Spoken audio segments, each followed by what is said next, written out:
The August sun had propelled the Atlanta temperatures well into the 90s that Sunday afternoon, so the Meadows family headed for their subdivision's community swimming pool for a little relief.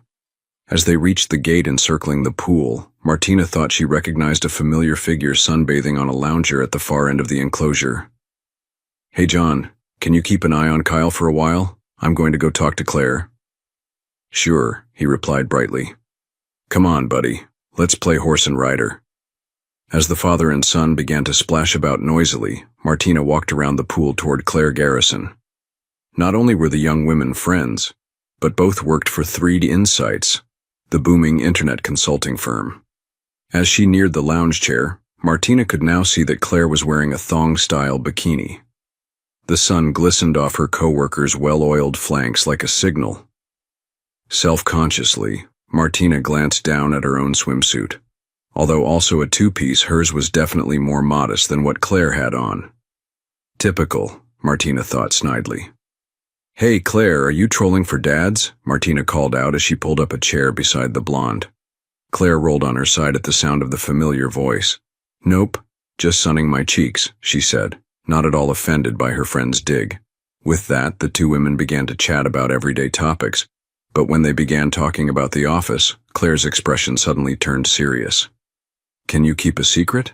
she asked in a lowered voice. Intrigued, Martina replied, "Absolutely," in the same quiet tone. Claire leaned closer. In a low voice she confided, "I'm having an affair." Martina rocked back in surprise. "For real? You're joking me, right?" "No, I swear.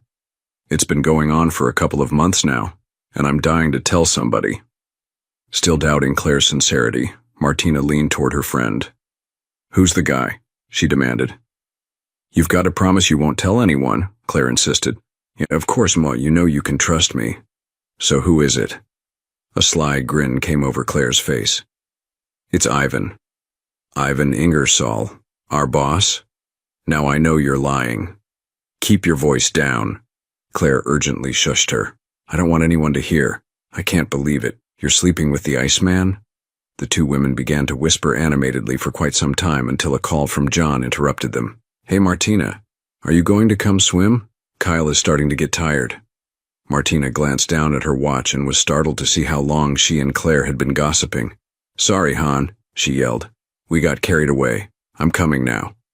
As she rose to reunite with her family, Claire grabbed her wrist. "Remember," she said sternly, "not a word about this to anyone." Martina drew an X over her heart and then hurried back to John and Kyle. "What was all that about?" John wanted to know. "You two were really into it." "Nothing important," Martina answered dismissively. "Just the usual office chit-chat." Later, after all three had taken showers to wash off the chlorine from the pool, Martina began putting together the components for an early supper. It was fortunate they were having leftovers, because her mind was definitely not on food preparation. I can't believe Claire's having an office affair. And with Ivan of all people, the Iceman, who would have thought it? As she heated their food, she couldn't help going over what she knew about her boss. Ivan Ingersoll had burst onto the scene as the wunderkind of the internet. Known as much for his caustic witticisms as his industry insights, he had quickly carved a reputation as the bad boy of tech. His prescient article on the emergence of internet influencers had grabbed the notice of digital movers and shakers, and he'd capitalized on his sudden notoriety by launching a highly successful consulting business, 3D Insights. Despite his reputation for being cold and demanding, he'd quickly assembled a team of bright young minds who helped him win contracts with some major industry players. But after working on his team for a year, Martina was having a hard time believing that Ivan Ingersoll was having an affair in the office. Sure, there was a fair number of young, attractive females in his firm, but Martina had never heard any gossip along those lines, at least until now. She knew that Ivan was married, and she'd assumed he was faithful to his wife Nadia. But as Martina thought about it now, she realized she didn't even have a clear picture of what Nadia Ingersoll looked like. She'd only seen the woman briefly at some company dinner, Martina remembered, and she'd thought at the time that the wife looked older than her husband. But the truth was that Martina had devoted most of her attention that night to Ivan. After all, her boss was tall and slim, with black hair and a thin mustache that made his countenance simultaneously distinguished and sly. Between his bad boy reputation in the industry and his Iceman demeanor in the office, he was simultaneously a mysterious and attractive figure. Now, based on what Claire had just confided, it seemed there was more fire beneath that surface than Martina had imagined. And the fact that Claire was the one who had managed to melt that icy exterior just made him that much more fascinating. I wonder if I could have attracted his attention if I'd known he was available, she mused. Then she remembered the swimsuit she'd worn today. She shook her head. Not looking like that. Her husband, however, had apparently had a more positive reaction to her appearance at the pool. After the couple had put Kyle to bed, John tried to initiate a little romance. Martina shut that down quickly. I have to get to work early tomorrow, she explained. Maybe later in the week. Despite his disappointment, Martina's husband managed to fall asleep quickly. She, however, had more difficulty. Why would Ivan pick Claire, she asked herself. But the answer seemed obvious. It's those big boobs she's always flaunting, Martina sneered, wishing again she was more than a B-cup. Isn't that what every guy wants? Why should Ivan Ingersoll be any different? On that unhappy thought, the young woman finally dropped off to sleep. The next morning, while John was getting Kyle ready for school, Martina stood before her mirror and took stock. I may not be a big-breasted bimbo, but I've got plenty going for me. For one thing, she thought, she was taller than Claire, and her long legs were definitely shapelier. Moreover, they descended from a well-rounded butt that had always drawn masculine attention. It's not as though I'm a dog, she thought defiantly. Getting dressed, she glanced down at the sensible shoes she was about to slip on and hesitated. Those aren't doing my legs or my butt any favors, she decided. Returning to her closet, she pulled out a pair of moderate-heeled pumps. I can't go from Mary Janes to stilettos overnight, or people will notice. But I can start moving in the right direction. Happy with the added definition the higher heels gave her calves, she turned to her makeup mirror. As she started to pull her hair back into the businesslike bun she normally wore, she caught herself. I don't want to look businesslike. I want to look hot. Quickly, she brushed out her dark brunette tresses until they flowed over her shoulders like bittersweet chocolate. I can go back to the old maid hair when I'm 80. Looking at herself from this new perspective, Martina began to think about other changes she could make. But as she evaluated herself in the mirror, she decided to slow down. That's enough for day one. I don't want to go overboard. It didn't occur to her to consider what the next steps might be, or to ask herself where they were leading. When she went to the kitchen to grab a quick cup of coffee, John noticed the change in her appearance. Hey, you're wearing your hair down, babe. It looks good on you. She thanked him for the compliment, pleased that the changes she'd made were noticeable. But the fact that her husband had picked up on her new look set off a mental alarm. She chided herself. See, you need to go slow, girl. You can't make too many changes too quickly, or John will start asking awkward questions. Over the next few weeks, Martina continued her transformation with slow, subtle changes. She gradually increased the amount of makeup she was wearing, giving more detail to her eyes, emphasizing her cheekbones with blush and using a darker shade of lipstick. On a visit to the mall, she invested in several underwire and push-up bras. I may not be able to match you in the tits department, Claire, but I can make what I've got stand out more. To draw more attention to her legs, she continued to increase the height of the heels she wore. She also began wearing darker hosiery, sometimes with subtle patterns. Simultaneously, she began shortening her skirts by rolling them at the waist. Pantsuits virtually disappeared from her wardrobe, to be replaced by wrap dresses and slit skirts that offered teasing glimpses of her thighs. While her makeover proceeded, Martina began making more effort to catch Ivan Ingersoll's notice. In staff meetings, she kept her attention focused on her boss, regardless of who was speaking. Anytime he glanced in her direction, she would cross her legs, hoping he'd look. On her way to lunch or when she was leaving for the day, she made a point of passing by his office. And anytime she met with him one-on-one, she made sure to sit with her chest out and her legs exposed so that he had a good view of her slit skirts. Yet as the weeks went by, Martina grew frustrated. If Operation Ivan was having any effect on her boss, she couldn't see it. He was all business all the time, but others definitely noticed. Martina had just finished checking her makeup in the restroom mirror when an obviously angry Claire Garrison stormed in.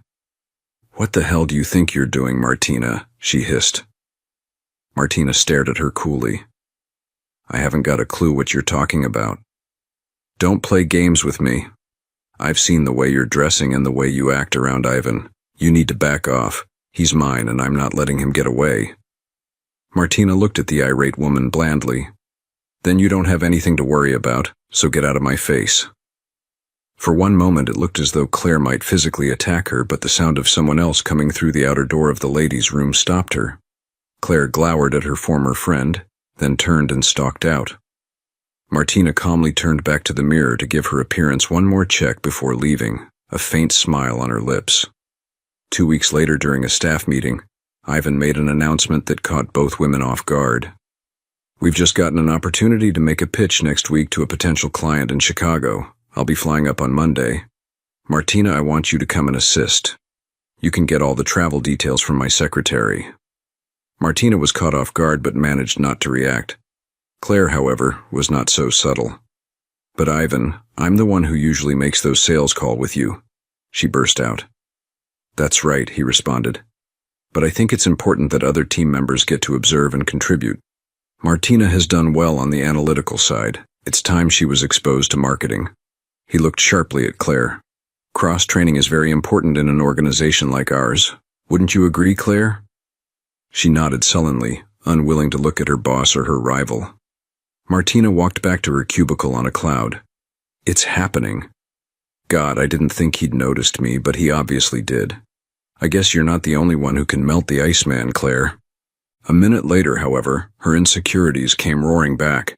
What if I'm reading too much into this? What if this is nothing more than what Ivan said, a chance for a little cross-training? And when we're in Chicago, how should I act around him? What do I say? All that weekend excitement and anxiety warred within her, until even John noticed. When he asked Martina about it, she freely confessed that she was nervous about the upcoming trip, though she said nothing beyond the obvious. It's my first time one-on-one with him for any length of time. I don't know how to act. You'll be great, babe, John said, trying to be supportive. You're smart and insightful and you know your stuff. I've got every confidence in you. Remember, Ivan wouldn't have asked you if he wasn't confident in you as well. Just follow your instincts and you'll do fine. After she'd hugged him for his reassurances, she went off to the bedroom to start packing. As she looked at her things, she came to a decision. Ivan wants me to be myself, or he wouldn't have asked me. And he wants me to look like what he's been seeing in the office lately, not the old me. So new Martina is what he's going to get. With her decision made, she began filling her bag with her new wardrobe, from innerwear to outerwear to the highest heels she owned. She even included some intimate apparel that John had never seen. What did they say? Go big or go home? Well, this girl is going to go big. On Monday, right after lunch, Ivan and Martina flew out of Hartsville for the Windy City. Even though the flight to O'Hare took under 2 hours, Ivan was a fanatic about having plenty of time for preparation. Consequently, the two of them were safely checked in to Lakeview rooms at the Peninsula by late afternoon. During the cab ride, Ivan told Martina he'd already made dinner reservations for the two of them. The prospect of an intimate dinner for two with Ivan thrilled her. With plenty of time to get ready, she spent extra time with her hair and makeup. Once she was satisfied, she pulled out her most form-fitting dress and highest heels to wear for the evening. When he came down to the lobby to meet her, she was already waiting, carefully positioned in front of a backdrop of tropical plants. The restaurant he chose in the Loop was both romantic and expensive, but to Martina's dismay, Ivan limited their dinner conversation strictly to work-related topics. Once again, her doubts flared. Have I misread this whole situation? Maybe to Ivan this is just another business trip, nothing more. As they rode up the elevator back at the hotel after dinner, her boss surprised her again. If you want to go over anything else tonight, give me an hour to check my email, then come to my room. I'll leave my door open for you. Once in her room, Martina was again racked by uncertainty. What do I do now? Does he want me to bring my laptop to go over the presentation again? Does he want some one-on-one time with me? I can't not show up. What does he really want? She slipped off the elegant dress she'd worn to dinner and started to pull on the one casual outfit she'd brought along. Suddenly, she remembered Claire threatening her in the restroom. She'd love it if I chicken out now, she thought, and her resolve strengthened. Go big or go home, she admonished her reflection in the mirror. Quickly she stripped, then went to the bathroom mirror. There she reapplied her makeup and carefully dabbed herself with perfume in strategic locations. Satisfied, she went to her suitcase and extracted the negligee she'd bought just for this trip. When she slipped it on, it hung by spaghetti straps from her shoulders and reached down to her ankles. The silky fabric was solid black, but it was so sheer that it encompassed her figure like smoke. If this doesn't get a rise out of him, I don't know what will. Checking the time, she was startled to see that an hour had almost elapsed. She pulled on the terry cloth bathrobe supplied by the hotel so she wouldn't have to walk down the hallway almost nude. As a final touch, she slipped her stilettos back on. Then she hurried to Ivan's room. Outside his door, she took a deep breath, knocked, and entered. Pulling the door closed behind her, she turned to see her boss sitting on the edge of the bed. He too was wearing a hotel robe. He watched her entrance silently, her heart pounded in her chest. "Go big," she repeated to herself one last time, and let the robe slide off her shoulders, revealing her body enshrouded by the wispy negligee. Now it was up to him. He stared at her intently, then beckoned her to him with a hand. When she stood in front of him, he spread his knees apart, revealing that he was naked under the robe. A thrill of triumph shot through her. He wants this. He wants me. He's been waiting for me to make the first move. Looking into her eyes, he gave a downward nod of his head. And she knew instantly what he required. She dropped on her knees before him. A shudder ran through her. God, I've never been more excited in my life. The next instant she began to worship and lost herself in serving him. She was startled to feel his hands reach under her armpits. Before she could worry that she'd done something wrong, he lifted her up and then lay back on the bed, pulling her on top of him. "Come here," he commanded. Rejoicing to obey, she scrambled forward so she was straddling his hips. Closing her eyes, she felt a surge of emotions. There was relief to learn he'd wanted her all along, mixed with pride that her slow seduction had won him over. She, of all the women in the office, had earned the attention of the ultimate bad boy. At that moment, Martina wished that Claire could see her and know her triumph. "Don't play games you can't win, you wench," she exulted. But most of all, she felt animal passion. After a long night, she slumped down on his chest, panting in physical and emotional exhaustion. John Meadows. It had been a summer of discontent for John. Every week some little annoyance arose that ate into his enjoyment of life. For starters, there'd been problems at the bank where he was a branch manager. Senior management was asking every department to cut back on personnel. The branch banks, which had small staffs to start with, were no exception. But of course there was no accompanying reduction in the workload, so those remaining had to pick up the slack. Not only was John busier than ever, but he'd also lost some good people to turnover. And then there was his home life. As summer turned into autumn, Martina had seemed increasingly distracted, off in a world of her own. When he'd asked her about it, she'd brushed off his concerns. "There's just a lot going on at work. You know how that can get. Things will settle down soon." He was hopeful after their conversation, but saw little change in her. If anything, her workload seemed to pick up. Now she frequently worked late and often went into the office on weekends. "I thought we were supposed to be partners," he griped to himself. "It's not that I mind picking up the slack at home, but I feel like I'm working full-time at the bank and full-time as a house husband." When he made his feelings known to Martina, she curtly reminded him what she'd gone through back when John was getting his MBA. He had to admit there was a lot of truth in what she said. It had been tough on her with him working during the day while taking night classes. He'd been the absent spouse then. Chastened, he tried to readjust his attitude, hoping that the pressure at her office would ease. Instead, it grew worse. Suddenly she began traveling for work, leaving out for 2 or 3 days at a time. And when she was home, the routine of late nights and weekend work didn't let up. Fortunately, John's workload was flexible enough to accommodate taking the lion's share of responsibility for their son. John had to at the bank when it opened, but he could drive Kyle to school early and still get to the branch on time. Likewise, he worked an arrangement with his assistant manager to cover the afternoon closing. That let him pick up Kyle from after school and take him home. Once there, he could handle the daily reconciliation remotely. But the whole schedule only worked if everything fell into place. Sometimes it didn't. One Monday, when Martina had gone out of town for the week, Kyle brought home a note announcing that school would be closed on Thursday and Friday for in-service teacher training.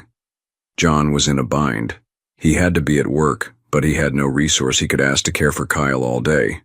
Calling in sick was not an example he wanted to set for his staff. Out of options, John brought his son to the bank with him and set him up in an empty office with enough books, toys, and crayons to keep him busy, he hoped.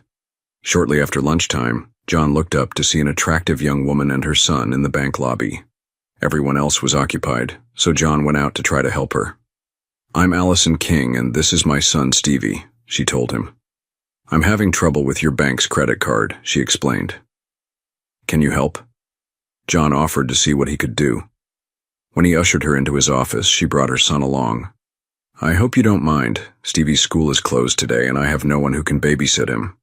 John looked at her more closely. "Does your son go to West Park Elementary?" he asked. When she nodded, he explained, "I thought you looked familiar. My son Kyle goes there too." He gestured to the window looking into the adjoining office where they could see Kyle playing. "I'm in the same boat as you," he laughed. "I guess we're both single parents," she replied. "Well, I'm not single, but my wife travels a lot and she's out of town this week, so I guess I'm single parent adjacent." Then a thought struck him. "Look, it may take a little time to get your credit card problem straightened out. Do you think Stevie would enjoy playing with Kyle?" She immediately agreed, and the two of them led Stevie next door. "Hey, Kyle," John asked, "would you like to play with a new—" "Hi, Stevie," Kyle interrupted with a wave, and Stevie immediately replied, "Hi, Kyle." With that, the two boys plopped down on the carpet and began talking to each other. John looked at Stevie's mother with a smile. "Well, that was easy. They seem to be okay, so let's go see if we can't solve your problem." Dealing with her issue took longer than he expected, but finally John was able to reach the right people and get the problem resolved. Allison was extremely grateful. "Things are a little tight right now, so getting this straightened out really helps." "I'm just glad I could help a good customer," John replied. "Now let's see if those two have completely destroyed that vacant office." When they stuck their heads in the door, they were pleased to find no signs of destruction. Instead, the two boys were at a table drawing monsters with some markers and printer paper John had found earlier. Allison told Stevie it was time to go, and the adults were met with a chorus of, "Aw, can't we play a little longer?" Allison turned to John with a smile. "It looks like they're getting along well." As she helped pick up some of the paper scattered around the room, she glanced back at John and stood up. "Listen, you're going to be in the same boat tomorrow, but I don't work on Fridays. Would it be possible for Kyle to come over to our townhouse for a play date then? I could keep an eye on them both, and from the looks of things, they'd really enjoy spending more time together." John looked at the boys and then at Allison. He didn't know her all that well, but she seemed like a caring mother, and I'm pretty desperate, he admitted to himself. "Are you sure it wouldn't be too much trouble?" he asked politely. She grinned at him. "Let's let the boys decide." She turned to the youngsters. "Stevie, Kyle, would you like to have a play date together at Stevie's house tomorrow?" The cheers that greeted her inquiry settled the issue. All the next day, John kept a close watch on his smartphone. He'd urged Allison to contact him immediately if she had any trouble with the boys. Even though he felt positive about her, he kept imagining all sorts of crises that might arise. Consequently, when he heard the tone for an incoming text message, John almost jumped out of his chair, but when he grabbed his phone, he saw that the message was from Martina telling him she wouldn't be home until Saturday afternoon. "Damn it," he swore. "Again?" He was in a bad mood when he drove over to Allison's apartment after work, but the positive report she gave him at least alleviated any parental guilt feelings. When Kyle whined, "Do we have to go, Dad?" John had a brainstorm. Turning to Allison, he said, "Listen, I just learned that Martina won't be getting home until tomorrow, so Kyle and I are bachelors again tonight. Would you and Stevie like to go out to dinner with us?" He deliberately made the offer loud enough that Stevie and Kyle both began to beg, forestalling any objections Allison might have had. "I have a better idea," she countered. "Rather than having to worry about picking a place and driving, why don't we just order a pizza and eat here?" That suggestion, too, was met with youthful enthusiasm, and John readily agreed. After their pizza was eaten and the boys were off to Stevie's room to play, John sat down in the living room with Allison to relax. "So it sounds like your wife's travel schedule is pretty hectic," she observed. "Yeah, you could say that," he responded with a sigh. And suddenly he found himself unloading all the frustrations that had been building up inside him over the last few months. When he realized what he had done, he caught himself. "I apologize, Allison. I didn't mean to bore you with my tale of woe. What's your story?" Now it was Allison's turn to look uncomfortable. "As you know, I'm a single mom scrambling to get by the best I can.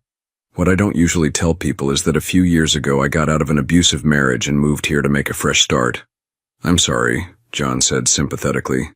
"Sounds like it must have been pretty bad." "Honestly, it was my fault," she said, surprising him. "It happened so slowly that I didn't realize how bad it was until the night he gave me 2 black eyes in front of Stevie. I knew I had to protect my son, so I called the cops. It was pretty terrible. My ex shot one of them. I was so scared for Stevie. Anyway, my ex got sent to prison, and he's going to be there for a long time."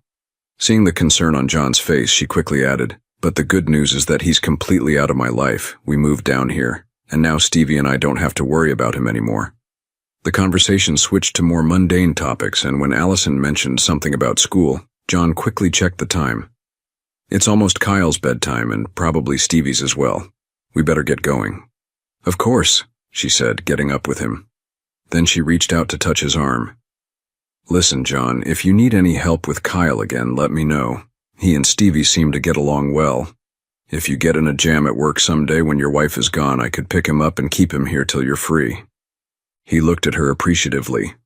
"Thanks, Allison. I'll definitely keep that in mind." He smiled.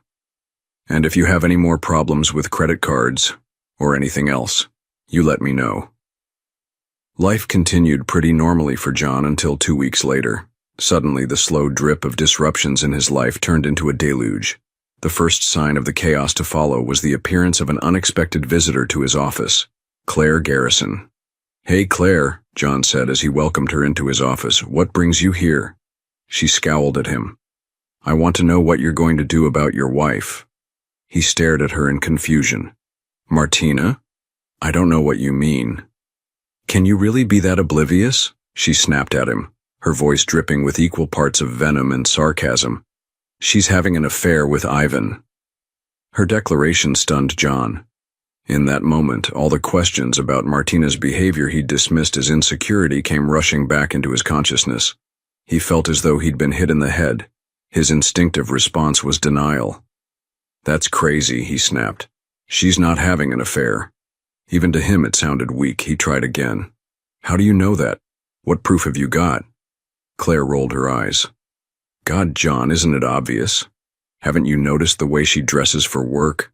The slit skirts, the push-up bras, the extra makeup. Do you really think she switched to a desperate mode for you?" She was on a roll now. "What do you think she's really doing while she's working nights and weekends? I can promise you that the office isn't that busy. And what about all those trips out of town she's making with him? Do you seriously believe she isn't in his hotel room every night?"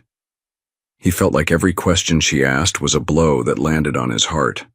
Angry and defensive, he tried to take the offensive. "Why are you here, Claire? Why is any of this your business?"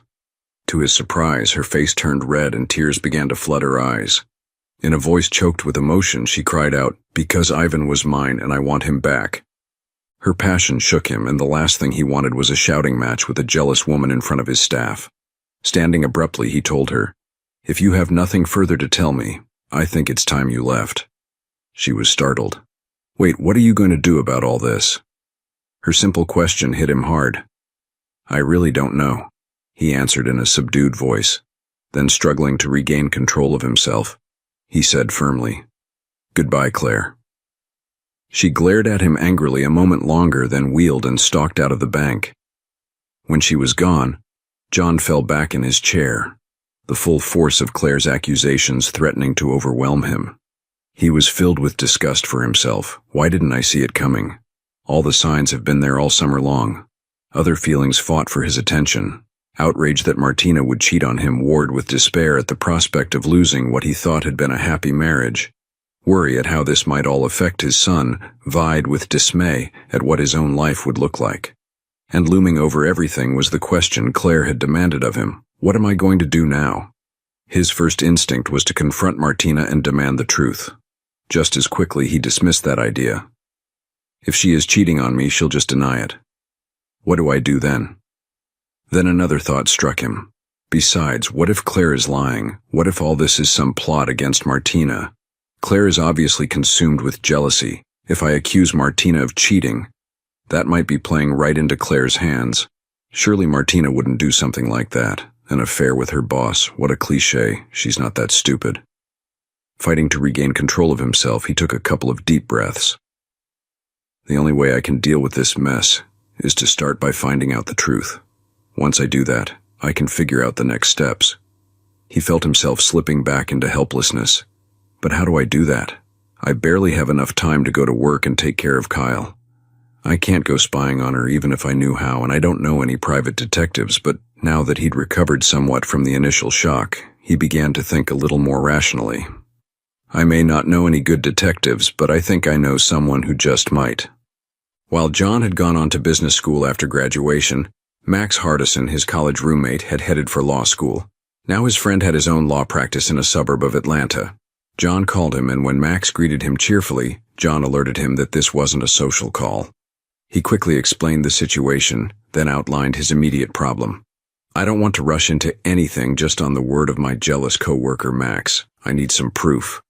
So I'm looking for a reputable detective agency that can make some discreet inquiries about Martina and her boss Ivan Ingersoll. Do you have any recommendations? Max understood immediately. Yeah, there are a few people I trust who do that sort of thing. Let me make a call. Hopefully I can have someone get back to you today. And John, I'm really sorry, pal. I hope it turns out to be a false alarm. Within the hour, John got a call from Lyman Mazarov, who introduced himself as the head of Mazarov Inquiries. He texted John the URL for his agency's website and then asked his potential client about his requirements. After John described his suspicions about what had been going on over the summer, Mazarov had a recommendation. I get it that you're hoping for a quick turnaround on this thing. If that's the case, maybe we can avoid round-the-clock surveillance. If you can find out your wife's schedule, we can zero in on one or two situations that may offer the greatest opportunity for an indiscretion. If she passes the test on those occasions, maybe your fears aren't justified. That sounds reasonable, Mr. Mazarov, but the most likely opportunity she has coming up is a meeting in Chicago. She's leaving on Monday, and will be out of town until Friday. I think that might work for us, Mazarov mused. My experience is that people tend to let their guard down when they're out of town because they assume no one knows them there. Does your agency cover Chicago? John asked skeptically.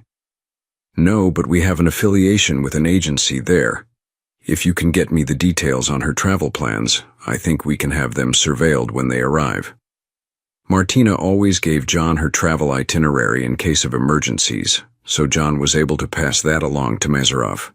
He also texted him the URL for the Y website, which had photos of both Ingersoll and Martina. John could almost hear Mazarov thinking as he looked through the schedule John had provided. After a moment's silence, the detective spoke up. Our best opportunity will be the hotel, and we should target the night they arrive. If they're carrying on an intimate relationship, they'll be keyed up with anticipation after the flight, and they'll be eager to relieve any tension in the privacy of a hotel room. My contacts in Chicago have good relationships with most of the major hotels there. It will cost you a little extra in persuasion money, but I think they can get video while they're in the room. He paused. Mr. Meadows, there are no guarantees, but my gut tells me we'll know something by the end of the week. If we get nothing under those circumstances, I think you can relax and we won't have to spend any more of your money. How does that sound? That sounds good. Okay, and one last thing. Max can confirm this, but any video evidence we collect will not be admissible in court. I understand. I'm just trying to find out the truth. I think we can do that. In any case, I'll let you know one way or the other as soon as we have something definitive. Feeling better that he had taken some positive steps, John now steeled himself for an evening trying to act naturally with Martina.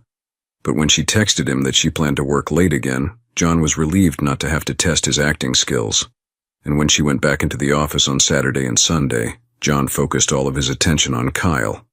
The time he spent with his son was bittersweet. I really don't want Kyle to come from a broken home, he thought sadly as they played ball together. As usual, Martina caught a midday flight to O'Hare on Monday, so John saw very little of her before she was on her way. That was just as well. His stomach wouldn't have been able to deal with the tension if he'd had to interact with her for any length of time. It was on Thursday morning that John got the call from Mazeroff he'd been dreading. "Mr. Meadows, I'll be blunt. Your wife is definitely in an ongoing intimate relationship with her boss, Ivan Ingersoll. They've been sleeping together this whole trip. They didn't even bother to book a separate room." John couldn't help but groan. Ignoring it, Mazeroff was all business. "A courier will deliver a package to your office this afternoon. Inside it will be 3 envelopes. One will contain a memory stick with relevant video from their time spent in the room. One will contain a transcript of their conversations together in the room, in case some of the audio is not clear. The third envelope will have a set of still photos pulled from the video. Now listen to me carefully. I have 2 very important instructions for you based on several decades in this business. Number 1, do not do anything whatsoever to harm your spouse or her lover. If you do, I will be duty-bound to report my findings in this conversation to the police. That means you will have acted with premeditation, which will significantly increase the punishment you will receive at the hands of the law. Do you understand this?" "Yes," John said quietly. "I'm not a violent man, Mr. Mazeroff. I promise I won't go ballistic on anyone." "Good," the detective said. "Number 2, I strongly recommend that you look only at the photographs. They have been carefully selected to show your wife and Mr. Ingersoll engaged in intimate activity, so there can be no question about their identities or activities. If you wish, you can also read the transcript of their conversations. Some of it is irrelevant, some of it may well cause you pain, but because it is in text form, it will not have the same emotional impact as the video. I strongly urge you not to watch the video. You have a young child, which means you will likely have to interact with your wife on an ongoing basis. Video combined with audio creates emotional impressions you will not be able to forget. Those impressions will make it much more difficult for you and she to work together for the best interests of your son. I hope you will take this advice to heart. I've known more than a few spouses who did not and came to regret it. It's in your best interest to move forward, not get trapped in anger and painful memories." John took a deep breath. "Thank you, Mr. Mazeroff. I promise not to harm anyone, and I'll take your second piece of advice under consideration." "That's all I can ask, Mr. Meadows. You'll find the bill for our services in the package as well. Good luck, sir." The courier didn't deliver the package until just before John had to leave to pick up Kyle, so he carefully set it on the passenger seat of his car like some deadly reptile he didn't want to arouse. When the father and son got home, John immediately called Allison King. "Is there any chance you could pick up Kyle from school tomorrow and keep him overnight? I need to have a serious conversation with my wife when she gets home, and I'd rather Kyle not overhear it." "Oh, John, that sounds ominous. I'm so sorry. As far as tomorrow is concerned, of course Kyle can stay with us. Stevie will be delighted. Just remember to call the school tomorrow and let them know I'll be picking both of them up. And John, if there's anything else I can do to help, just ask. I'll be thinking about you." "Thanks, Allison. You're a real lifesaver." After he'd gotten Kyle in bed for the night, John went back to the living room and gingerly opened the package that held the ruins of his marriage. He immediately spotted the small envelope marked "memory stick" and set it aside. He was surprised by the weight of the large envelope marked "transcript." That too he set aside. The envelope marked "photographs" he opened. The 8 Tiog-10s came out face down, and when he turned the stack over, his heart fell. He's known what to expect, but now there could be no doubt, no room for ambiguity. Shot after shot clearly captured Ivan and Martina in one position after another. Were they trying to act out the Kama Sutra? John asked himself in disgust. But his disdain couldn't hide the anguish he felt as he saw the woman he'd loved giving herself so completely and uninhibitedly to another. When he'd gone through the whole date and time stamped collection, he shoved the photos into the envelope and let his head rock back on the couch. Grief and anger filled his mind. What a goddamn fool I've been, trying to be the good husband to a woman so eager to give herself out to her boss. Emotionally exhausted, he decided he couldn't take any more that night. He took the 3 envelopes back to his home office. There he locked them in his desk so Kyle wouldn't accidentally find them. This is going to be hard enough for the poor little guy without seeing his mother acting like a wench. Having secured the incriminating evidence, John went to his bedroom, turned out the light, and flopped down on the bed. Despite, or perhaps because of, all the emotions swirling through his brain, he dropped off to sleep in minutes. He awoke early the next morning. Moving almost robotically, he went through his preparations and then got Kyle up. After he made Kyle's lunch and fed him breakfast, he drove his son to school, all while speaking only necessary words and phrases. He wanted badly to say something cheerful to Kyle, but he couldn't find the strength to do so. Fortunately, when he told him he would be spending the night with Stevie, that was all Kyle needed to put him in a good mood. After going through his morning routine at the bank branch, John remembered to call the school office to let them know Stevie's mother would be picking up Kyle that afternoon. Later, when a colleague asked John to go to lunch, he passed on the opportunity, not sure he could maintain a facade of normalcy. Having made arrangements with a coworker to handle the bank closing, John left early that afternoon, so he would be sure to be home when Martina returned. Once there, he changed into jeans and a casual shirt, got the envelope with the photos out of his desk, and went to the living room to await the confrontation. While he waited, he placed a call to Max Hardison, but his secretary told him the attorney was in court and wouldn't be back that afternoon. John left a request for Max to call at the first opportunity. Uncharacteristically, Martina's flight was early, so John didn't have to wait long before she pulled into their driveway. She was startled when she came in the front door and found him sitting there. "Is something wrong, John?" she asked. He stared at her. "Very much so." She saw the look on his face and paled. "What's going on, John? You're scaring me." In answer, he picked up the envelope and tossed it on the coffee table in front of her. "Have a look for yourself." When she straightened the clasp, the pictures slid out in her lap, and she gasped when she saw them. "How did you get these?" she yelled. "Have you been spying on me?" "God damn it, Martina, is that all you have to say? No guilt, no excuses, no apology, nothing? Where's the "I'm sorry for screwing your boss all these weeks"? Where's the "it's not what it looks like" or "it didn't mean anything"? She looked at him in silence for a moment, then heaved a sigh. Walking back to her suitcase, she pulled out her own envelope and handed it to him. "I wasn't going to do this now, but I guess there's no point in waiting, is there?" "What's this?" he asked in confusion. "That's your copy of my petition for divorce along with a proposed financial settlement. Now that you know, I'm going to instruct my attorney to file first thing Monday morning. You need to take it to your attorney, talk it over, and let me know what you think. I believe you'll find it's extremely fair." "You're divorcing me?" John said stupidly. "But you're the one who's been screwing around." "It is what it is, John. Obviously, either party can divorce the other at any time and for any reason. Regardless of what your peeping Tom uncovered, I'm the one who's getting out of this marriage. And while I hadn't planned on discussing my reasons, it's obvious that Ivan and I have developed feelings for each other. I'm sorry you found out this way, but it doesn't change the outcome one bit." John's greatest fear sprang to mind. "If you think for 1 second you're taking Kyle away from me..." "Stop, John. I told you I'm bending over backwards to be fair to you. As Kyle's mother, I could easily get him full-time, but I'm not going to do that.